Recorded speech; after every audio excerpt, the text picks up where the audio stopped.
Pre HSC 27 batch, তোমরা যারা এখন নতুন সেকেন্ড ইয়ারে উঠেছো, তোমরা যারা মেডিকেলের প্রিপারেশন নিতে চাও, ভার্সিটি প্রিপারেশন নিতে চাও বা ইঞ্জিনিয়ারিং প্রিপারেশন নিতে চাও, তোমরা চর্চা অ্যাপে যাও, গিয়ে দেখতে পাবে নির্দিষ্ট ইউনিভার্সিটি, মেডিকেল বা ইঞ্জিনিয়ারিং এর কোশ্চেন ব্যাংক আছে।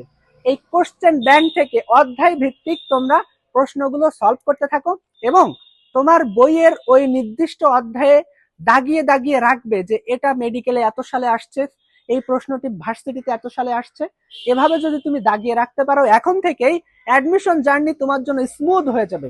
সো আর দেরি না করে তোমরা প্রশ্ন ব্যাংকটি এখন থেকে সলভ করা শুরু করো। তোমরা অন্যদের থেকে অনেক অনেক ধাপে এগিয়ে থাকবে। পরীক্ষার সময় তোমার আর খোঁজা লাগবে না যে ভাইয়া দাগানো বইয়ের পিডিএফ দেন, এইভাবে তোমার গ্রুপে গ্রুপে পোস্ট দেওয়া লাগবে না। আর যে কোনো সমস্যার জন্য তোমরা আমাদেরকে জানাবে, আমরা অলওয়েজ তোমাদের হেল্প করার জন্য প্রস্তুত আছি। Thank you.